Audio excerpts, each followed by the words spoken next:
Hi everyone, good afternoon. Welcome to another session. So let's just quickly zip through a roundup of major issues and events today. Paul will kick us off in the Asia Pacific. Paul, what do you make of the threats towards Singapore by Islamists in Indonesia? Now, this comes after last week Singapore blocked a controversial preacher from entering the country that annoyed some of the radical Islamist elements of Indonesian society, and there's now been threats made calling for attacks in Singapore. Yeah, and look, I guess that is the most disturbing of incidents in the region today, definitely in East Asia Pacific, though there's other issues happening, of course, in Myanmar and PNG, but that don't affect so many of our clients. Yeah, you're right. Firstly, I don't think the immediate risk paradigm in Singapore has shifted upwards in any significant manner. I think people need to be concerned of it, Uday. I mean, Abdul Somad, he's a radical guy, and indeed for Singapore's Law and Home Affairs Minister, Shanmugam, to actually respond to threats posted on social media calling Singapore Islamic an Islamophobic country, it is certainly sending a signal that they're definitely concerned about it.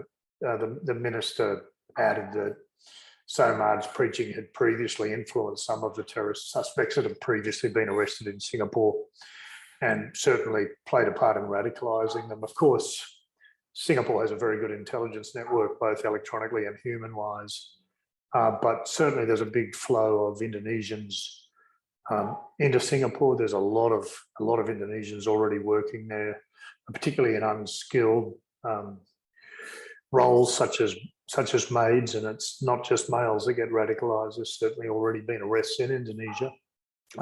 Singapore is not immune, but it's largely mitigating these kind of threats because they do have a very well-established and a very plural society, so that they encourage understanding of religions and culture. But this is certainly disturbing and something clients should keep a lookout for, Uday. Any questions on that, mate, or is that covered for you? I think you've covered it quite well, Paul. If anyone has questions, they can come back to us. No worries. And look, I mean, there's a lot happening in East Asia Pacific today. We covered 26 other developments, plus we did a short assessment on this specific issue. We also covered Myanmar like we do every day, and that's a specific daily report that people engage us for, so that doesn't go out for free because of the sensitive natures of it.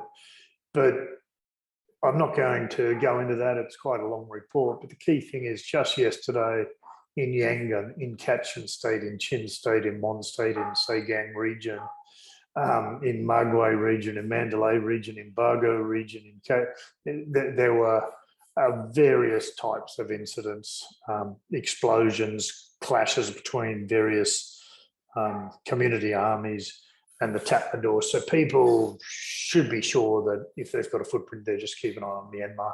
But they're the major issues happening today in our region.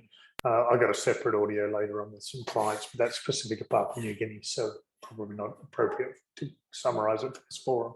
Back to you, Uday. Thanks, Paul. So we'll move on to South Asia, where we covered 14 events today, including the situation in Sri Lanka. But what I want to bring up is in Pakistan, the Sindh government imposed prohibitory orders across the province today. Now, last week, authorities had imposed the similar orders in Karachi's District South.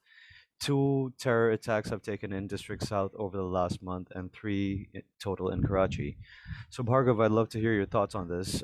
Sindh and Karachi is Pakistan's financial and economic center, and there's been an increasing threat of terrorism there, especially from Baloch groups. That's right, Uday. Karachi specifically, businesses with travel in the region specifically should note the prohibitory orders, though the prohibitory orders may be obstructing certain business operations at the ground level, but they are encouraging sign that security forces are taking the fight to the insurgents.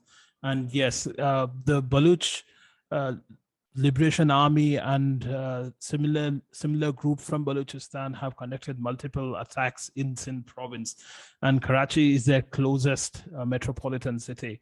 So the prohibitory orders overall shows that the security forces are not really laid back. They are proactive, and they are bound to ensure that the Baluch threat is neutralized to some extent, if not entirely, especially in Sindh, if not in Balochistan, where the risk paradigm is completely different and way more unstable.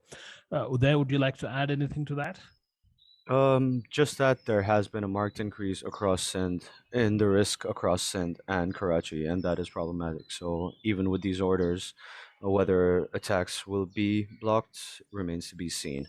But that's it for South Asia from us for today. Uday, I'll just butt in there if I can. Bhargav, I'm not sure if you remember, but there was an attack on, I think it was the Tethian major resource there. I'm going about 15 years ago, but it was a significant attack, and it led to fatalities in a massive court case because the appropriate due diligences weren't in place for a clear and obvious threat.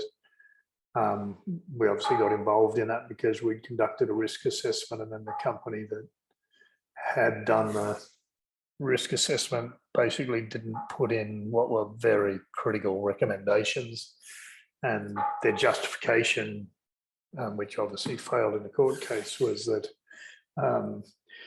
they were on a profit sharing arrangement with the country, so they couldn't guarantee getting their money back, leading to many deaths. So I think that just sort of highlights how the various Balochistan rebel threats, how extreme they are. Okay. Yeah, thanks a lot for that, Paul. That was good context. Back to you, Bhargav. That's a wrap for Asia and Pacific for today.